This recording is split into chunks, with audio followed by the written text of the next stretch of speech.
बिस्मिल्लाहिर्रहमानिर्रहीम। अस्सलाम वालेकुम नाज़रीन, आप यूट्यूब चैनल देख रहे हैं। मैं इमरान ख़ान हूँ। वज़ारतों को नंबर मिल गए हैं जी। इमरान ख़ान साहब ने अपने वज़ीरों को नंबर लगाए हैं कि कौन सा वज़ीर अच्छा काम कर रहा है और कौन सा अच्छा काम नहीं कर रहा। मेरे ख़्याल में वो ये चाहते हैं कि उनके वज़ीरों के हवाले से या उनकी कारकर्दगी के हवाले से एक मुस्बत इमेज जाना चाहिए और डिस्कशन ये होनी चाहिए कि वज़ीर तो बहुत अच्छा काम कर रहे हैं। अगर वज़ीर बहुत अच्छा काम कर रहे हैं तो वो काम नज़र आना चाहिए और उस काम का फ़ायदा अवाम को मिलना चाहिए। कुछ जगहों पे हो रहा है लेकिन बहुत सारी जगहों पे नहीं हो रहा। सरमायादार को फ़ायदा हो रहा है, ताजर को फ़ायदा हो रहा है, बड़े आदमी को फ़ायदा हो रहा है, सनतकार को फ़ायदा हो रहा है। आम आदमी, तनख्वाहदार तबका, वो पिसा हुआ है, उसको कोई फ़ायदा नहीं हो रहा। महंगाई लगातार बढ़ती चली जा रही है और वहाँ पब्लिक के लिए कुछ मौजूद नहीं है। वज़रा जो हैं वो जिस तरह का काम कर रहे हैं, जिस अंदाज में काम कर रहे हैं, चंद एक को छोड़ के ऐसा लगता है कि सत्तू पी के सो रहे हैं। इमरान खान साहब की कैबिनेट है, उनकी अपनी चॉइस है और जो उनके पास लोग अवेलेबल थे उन्हीं के अंदर से उन्होंने लोग लेने थे। जहां तक जब भी मैं कंपैरिजन करता हूं ना इमरान खान का, नवाज शरीफ का और आसिफ अली जरदारी का, तो फिर मुझे मजबूरन इमरान खान के साथ खड़े होना पड़ जाता है। मुझे लगता है निस्बतन बेहतर आदमी है, मुझे लगता है वो उस तरह करप्ट आदमी नहीं है, वो सिस्टम के अंदर उस तरह से लुथड़ा हुआ नहीं है जैसे ये लोग हैं, या उसने इक्तदार पाकिस्तान पे कोई 30 साल नहीं किया हुआ जैसे इन्होंने किया हुआ है।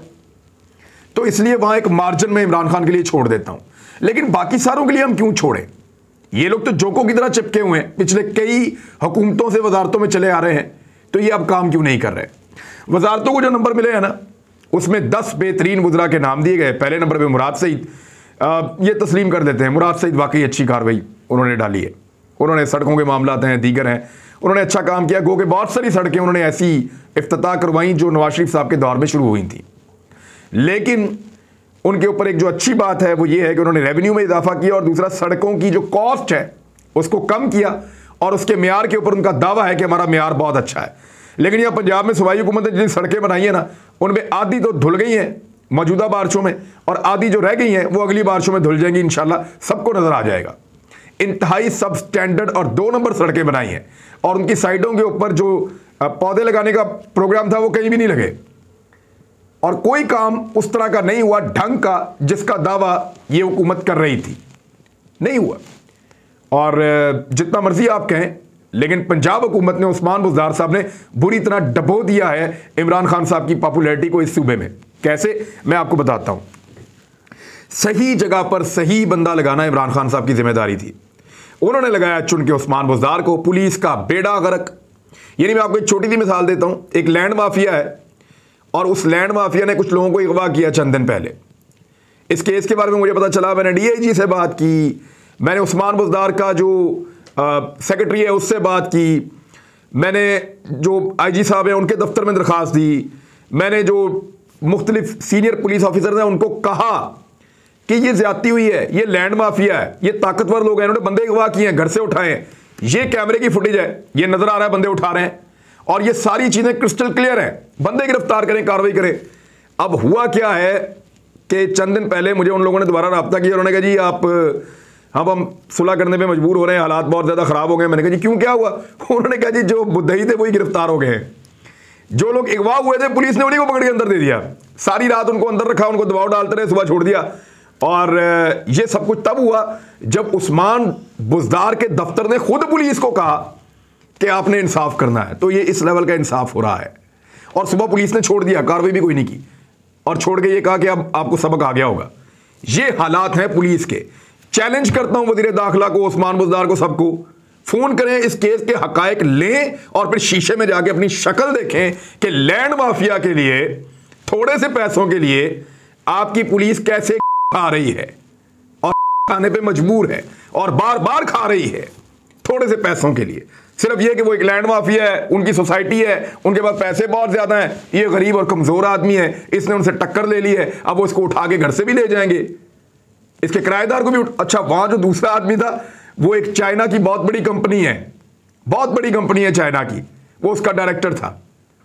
वो चाइनीज एम्बेसी तक रोला पड़ा हुआ है कि ये पाकिस्तान में किस तरह का निजाम है, बंदा ही अगवा कर लिया, घर से उठा लिया और उसकी गाड़ी भी ले गए उठा के, और अभी तक कोई बरामदगी नहीं, सब पैसे ही है। 1 महीना हो गया ये मामला चल रहा है। तो ये तो उस्मान बुज़दार की कारकर्दगी और कारकर्दगी कंटोनमेंट के अंदर जो एक इलेक्शन रह गया था, इनका ये कहना था कि अब हम जीत जाएंगे, तो नून लीग को पहले नंबर पे आई है, नून लीग की जमात, जिसके बारे में हम रोज़ कहते हैं करप्ट है, बेईमान है, 2 नंबरी करते हैं, शहबाज शरीफ ने लूटमार की, चपड़ासी का अकाउंट, क्लर्क का अकाउंट, कैशियर का अकाउंट, ड्राइवरों के अकाउंटों के अंदर अरबों रुपए, इतना सारा कुछ हम आपको रोज़ बताते हैं ना, इदारों को गालियां, सब कुछ।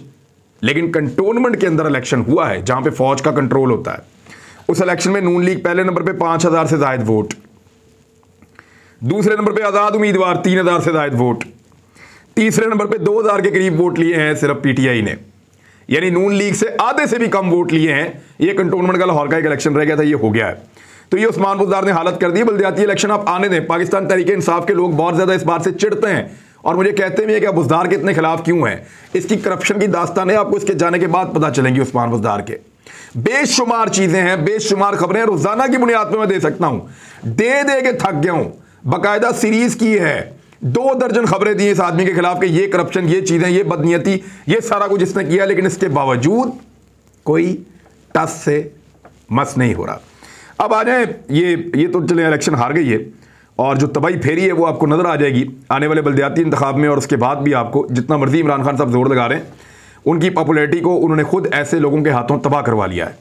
बहरहाल मुराद सईद की कारकर्दगी अगर कहें तो वो तो ठीक है, ज़ाती तौर पे मैं समझता हूँ। असद उमर, उन्होंने एनसीओसी में बड़ा अच्छा काम किया है, उनकी कारकर्दगी भी आप कह सकते हैं पॉजिटिव है और निस्बतन बेहतर है बाकियों से। रज़ाक दाऊद, मैं मानता हूँ कि उन्होंने जो तजारत के मुशीर हैं, तो तजारत पाकिस्तान ने काफ़ी बेहतर की है और जो ताजिर हैं उनको फ़ायदा पहुँचा है। ख़ास तौर पर जो पाकिस्तान से बाहर मसनूआत भेजते हैं उनको बहुत फ़ायदा हुआ है। एक्सपोर्ट के अंदर पाकिस्तान आगे बढ़ा है, लेकिन इम्पोर्ट का बिल भी बहुत ज़्यादा बढ़ गया है।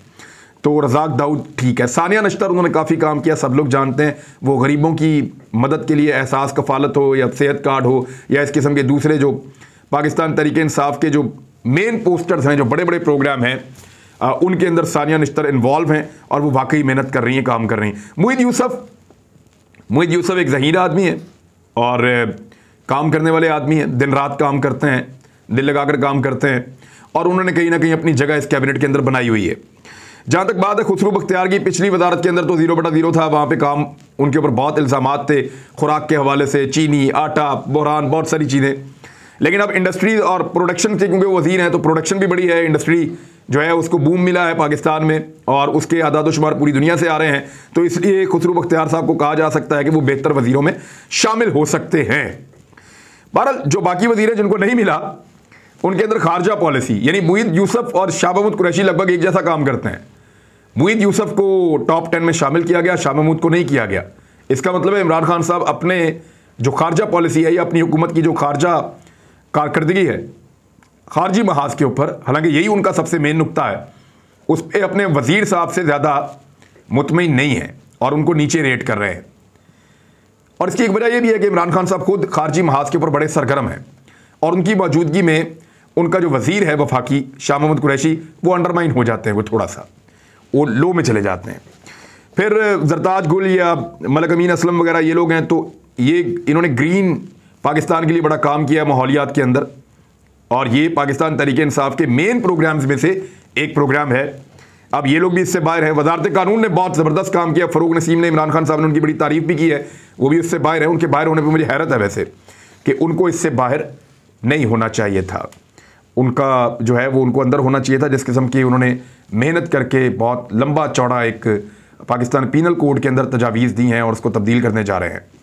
वजारत इत्तलात फवाद चौधरी बहुत एक्टिव आदमी है, उनका बाहर रहना भी मुझे थोड़ा अजीब लगा। उन्होंने इस्लाहात भी लाए हैं, पीटीवी को दुरुस्त किया है, पीटीवी में बहुत अच्छा काम किया है। माजी में इंफॉर्मेशन के अंदर इतना काम नहीं होता, लेकिन इन्होंने किया है। उनका बाहर रहना मुझे अजीब लगा। वजारत ख़जाना जो पाकिस्तान के अंदर गरीब आदमी की गुर्बत दूर करने में नाकामी है, उसकी वजह से इनको बाहर ही रहना चाहिए बड़े लंबे अरसे तक। और मुझे ख़तरा था कि कहीं हमाद अज़हर अंदर ना आ जाए, क्योंकि इमरान खान साहब के बड़े ब्लू आइड हैं, उनको बहुत पसंद है हमाद अज़हर साहब, तो वो कहीं अंदर ना आ जाएं, उनको बाहर रहना चाहिए था। और बिल्कुल वो बाहर हैं, लेकिन गर्मियों में जब गैस का बहरान ख़त्म हो जाएगा तो हमाद अज़हर साहब अपनी कारकर्दगी की बुनियाद पे जो ताल्लुकात बनाने में वो बड़ी ज़बरदस्त दिखाते हैं, उस बुनियाद पे शायद वो अंदर आ जाएं। ये अवाम को रिलीफ देने की बुनियाद के ऊपर तो अंदर नहीं आ रहे। परवेज़ खटक को वजारत ही ऐसी दी है, उसके अंदर क्या करें बेचारे। सिविल मिलिट्री ताल्लुकात तो मिसाली हैं, लेकिन उनको वजारत दफ़ा दी हुई है। अब एक आदमी जो वज़ीर आला था तो उसने ऐसा डिलीवर किया कि पाकिस्तान तहरीक इंसाफ 2/3 अक्सरियत लेके इक़्तिदार में आ गई खैबर पख्तूनख्वा में। पहली मरतबा ऐसा वज़ीर आला आया जिसके बाद दोबारा हुकूमत बनी उस सूबे में। अब उस आदमी को आप वज़ीर दिफा लगा देंगे तो दिफा के महकमे के अंदर तो वज़ीर के पास करने के लिए कुछ होता ही नहीं है, तो वो इर्रेलिवेंट है, वैसे ही वजारत ही इर्रेलिवेंट है, तो वो टॉप 10 के अंदर उनका काम ही कोई नहीं है।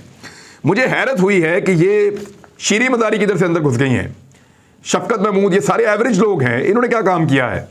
शीरी मदारी, शफकत महमूद और जो हमारे वज़ीर खुराक हैं फ़खर इमाम साहब, यानी इन लोगों ने ऐसा क्या कारनामा किया है जिसकी वजह से इनको टॉप 10 के अंदर लाया गया। मेरे ख्याल में इमरान खान साहब को मैकेनिज्म बनाना चाहिए, बाकायदा हर वज़ीर की कारकर्दगी को बुलेट पॉइंट के अंदर लिख के बताना चाहिए कि इस वज़ीर की ये कामयाबी है और ये नाकामियाँ हैं, हमें बताएं ताकि हमें भी पता चले कि ये वज़ीर आगे पीछे क्यों हो रहे हैं, इनको नंबर सही या गलत क्यों मिल रहे हैं। ऐसा तो नहीं है कि ज़ाती पसंद या नापसंद है, तो पता तो हमें तभी चलेगा जब कोई एक मैकेनिज्म बनाएंगे, तरीक़ेकार बनाएंगे, उसके अंदर बताएंगे कि इस वज़ीर को इस कामयाबी की बिना पर ऊपर लाए हैं, इस वज़ीर को इस नाकामी की बिना पर नीचे लेकर गए। ये टास्क पूरे कर रहा है, ये नहीं कर रहा, ये रीजंस हैं। बहरहाल ये करेंगे तो फिर पता चलेगा। दूसरी जानिब हमजा शहबाज और शहबाज शरीफ के खिलाफ फ़र्द जुर्म आयद की जाएगी 18 फरवरी को। यह मामला बड़ा संगीन है और बड़ा सीरियस मामला हो चुका है अब शरीफ ख़ानदान के लिए, मनी लॉन्ड्रिंग का मामला है। FIA ने इसके ऊपर काम किया है। 13 दिसंबर 2021 को FIA ने चालान जमा करवाया था अदालत में। 7 वॉल्यूम्स पर मबनी ये चालान है जिसमें 4000 से ज़ायद सफ़ात हैं और 16 अरब से ज़ायद की मनी लॉन्ड्रिंग है, जिसकी तफसीलात इसके अंदर मौजूद हैं। FIA ने 100 गवाहान की लिस्ट पेश की हुई है और उस लिस्ट के अंदर FIA ने आगे ये लिखा हुआ है कि ये 100 गवाहान पेश होंगे अदालत के अंदर गवाही देने के लिए। 28 बेनामी अकाउंट्स का सुराग लगाया था FIA ने, जो 2008 से लेकर 2018 तक चपड़ासियों, क्लर्कों, ड्राइवरों, कैशियर्स, उनके नामों के ऊपर लाहौर में और चनियोट के बैंकों में खोले गए। अब ये 16 अरब का FIA ने मालियाती तजज़िया किया है। 17,000 से ज़्यादा क्रेडिट ट्रांजैक्शंस की मनी ट्रेल उन्होंने ढूंढी है और बड़ा पक्का हाथ डालकर हमजा शहबाज और सलमान शहबाज के ऊपर यह केस बनाया है। और शहबाज शरीफ, ये 3 लोग इसमें मरकजी मुलज़िम हैं। 2 ने ज़मानत करवाई हुई है और तीसरा जो है वो इश्तिहारी है। और वो जो तीसरा इश्तिहारी है उसके बारे में भी एक खबर आप सुन लें। ये सलमान शहबाज के बारे में लंदन में सहाफ़ी हैं इरफान हाशमी, उन्होंने एक खबर दी है। उन्होंने कहा as detail in the following annexes supplied by Carter Ruck, the funds were received from an account belonging to a Switzerland registered company McKinney Enterprise SA. However, a request was made on transfer the funds to the HSBC account which is held by Salman Shahbaz Sharif. यानी अब वो ये बता रहे हैं कि, और ये सलमान शहबाज के बारे में मामला कहाँ से है, ये नेशनल क्राइम एजेंसी ने जो इन्वेस्टिगेशन की थी सलमान शहबाज के खिलाफ, जिसपे शहबाज शरीफ ने रोला डाल दिया था मीडिया के जरिए से कि मैं इंटरनेशनल क्लीन चिट मिल गई, बरतानिया से क्लीन चिट मिल गई, मैं इंटरनेशनल सादिक और अमीन हो गया। उसमें एक्चुअली शहबाज शरीफ का कहीं नाम ही नहीं है इस पूरी रिपोर्ट के अंदर, पूरी तहकीकात के अंदर शहबाज शरीफ इन्वॉल्व ही नहीं है। यह सिर्फ सलमान शहबाज की तफ्तीश हुई थी, सलमान शहबाज के अकाउंट फ्रीज हुए थे, शहबाज शरीफ या उनके केसेस से इनका कोई ताल्लुक नहीं था। एक चीज पे आप गौर कीजिए, क्लीन चिट किस बात की? बरतानिया के अंदर अगर कोई आदमी पैसे लेकर आता है किसी बैंक के जरिए से किसी भी मुल्क से, तो कोई मसला ही नहीं है। बरतानिया को क्या प्रॉब्लम है? वो पैसा पीछे से हलाल का है, हराम का है, 2 नंबर तरीके का है, 3 नंबर तरीके का है, बरतानिया को उससे क्या लगे? पैसा लीगल चैलेंज से आया, बंदा बरतानिया में मौजूद है, वो कारोबार कर रहा है, तो बरतानिया को क्या प्रॉब्लम है? बरतानिया अगर उसके बारे में इन्वेस्टिगेशन करेगा तो तभी उसके ऊपर कोई इंपैक्ट आएगा जब पाकिस्तान के अंदर इनको सजा होगी। पाकिस्तान में शहबाज शरीफ को, हमजा शहबाज को, सलमान शहबाज को सजा हुई नहीं उन केसेस में, तो उनकी बुनियाद में बरतानिया में कैसे अकाउंट फ्रीज हो जाए? ये नहीं हो सकता। टेक्निकली ये कोई क्लीन चिट नहीं है। अगर पाकिस्तान में आज सलमान शहबाज को, हमजा शहबाज को और शहबाज शरीफ को सजा हो जाए मनी लॉन्ड्रिंग के ऊपर इन्होंने पैसा गायब किया है, तो तब बरतानिया के अंदर पाकिस्तान एप्लीकेशन देके वो अकाउंट फ्रीज करवा लेगा, फिर ये वहां भी फंस जाएंगे। शहबाज शरीफ का कहीं नाम ही नहीं था जहां पे कह रहे थे क्लीन चिट मिल गई है, और ये स्विट्जरलैंड से पैसे जा रहे हैं सलमान शहबाज के अकाउंट में। और स्विट्जरलैंड में 90 की दहाई में, 2000 से लेकर 2010 तक की दहाई में पाकिस्तानियों के लिए सेफ हेवन है। पाकिस्तान के अंदर जितने भी मुख्तदर हल्के हैं, ताकतवर लोग हैं, इदारों में बैठे हुए लोग हैं, उनके और बड़े बड़े सियासतदानों के पैसे स्विट्जरलैंड में छुपाने का रवाज है।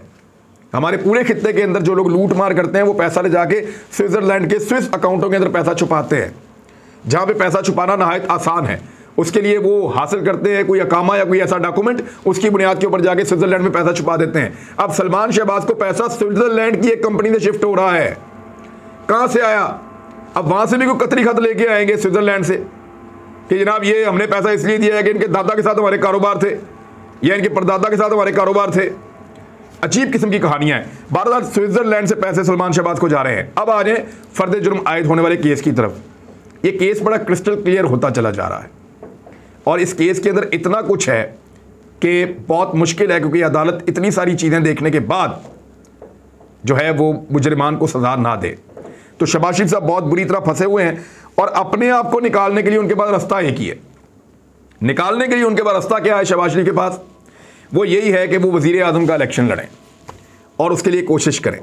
और उसके लिए अब वो जहांगीर तरीन से भी मिलेंगे, काफ लीग से भी मिलेंगे, बाकी सबसे मिल भी रहे हैं। वो हर एक से वो मुलाकात कर रहे हैं और कोशिश कर रहे हैं कि हुकूमत के जो MNAs हैं उनको भी तोड़ा जाए और तोड़ने के बाद कामयाबी के साथ इमरान खान साहब के खिलाफ तहरीक अदम एतमाद लाई जाए और उसके बाद शहबाज शरीफ साहब खुद वज़ीर आज़म पाकिस्तान बने। इसमें प्रॉब्लम एक ही है, हो सकता है इमरान खान साहब की पार्टी के बंदे भी टूट जाए, हो सकता है इत्तेहादी भी टूट जाए, लेकिन प्रॉब्लम पाकिस्तान पीपल्स पार्टी का है जिस पे PMLN भरोसा नहीं कर सकती, क्योंकि पीपल्स पार्टी कभी नहीं चाहेगी कि उनकी सिंध हुकूमत भी गिर जाए। दूसरी जानिब बिलावल भुट्टो जरदारी साहब ने एक चैलेंज किया इमरान खान साहब को कि हिम्मत है तो असेंबली तोड़ दें, ये बिलावल का कहना है।